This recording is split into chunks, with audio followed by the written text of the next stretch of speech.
नमस्कार, मैं हूं आपके साथ ज्योति कनौजिया। आइए नजर डालते हैं फटाफट खबरों की ओर। गिनती के लोग ही हैं अब इस दुनिया में जिनकी अपनी यादों में हिरोशिमा और नागासाकी पर गिराए गए परमाणु बम के दिनों की बातें शामिल होंगी। 78 साल पहले द्वितीय विश्व युद्ध को निर्णायक मुकाम तक लाने और इसके बाद पूरी दुनिया की तस्वीर बदल देने वाली इस घटना के पहले के कालखंड को सिनेमा के विशालतम पर्दे आईमैक्स पर उतारने का जीवन उन क्रिस्टोफर नोलन ने दिखाया है, जिनके प्रशंसकों की तादाद जितनी अमेरिका में है उससे कहीं अधिक दुनिया के दूसरे देशों में है। नोलन इस दौर के सबसे महान फिल्मकारों में कब के शामिल हो चुके हैं।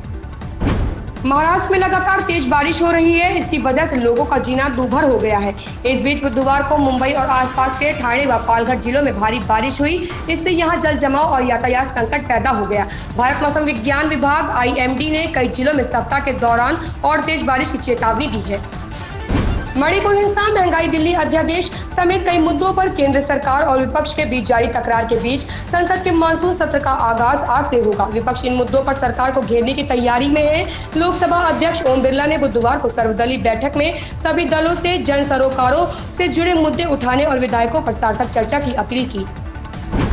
बीते 21 सालों में टीम इंडिया का वेस्टइंडीज के खिलाफ टेस्ट रिकॉर्ड शानदार रहा है।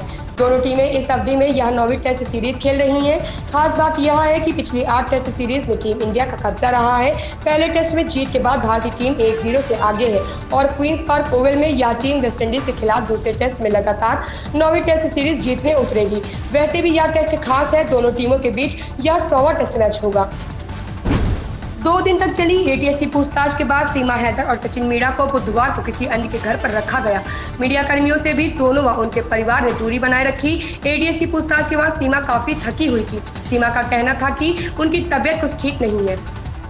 मणिपुर में 2 महिलाओं को नग्न कर घुमाने के मामले का सुप्रीम कोर्ट ने भी संज्ञान लिया है। चीफ जस्टिस DY चंद्रचूड़ ने कहा है कि मणिपुर में महिलाओं के साथ जो हुआ वह पूरी तरह अस्वीकार्य है। सरकार इस पर तुरंत कार्यवाही करे। कोर्ट ने कहा कि अगर सरकार इस पर कार्यवाही नहीं करती है तो हम करेंगे।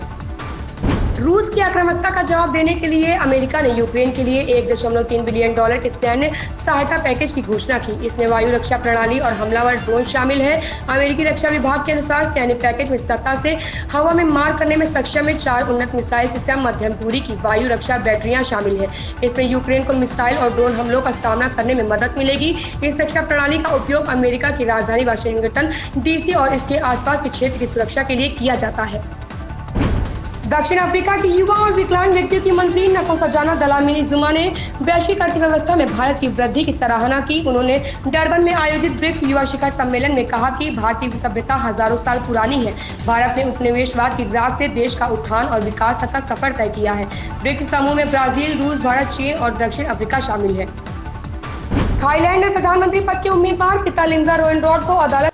इन खबरों में फिलहाल इतना ही, बने रहें हमारे साथ।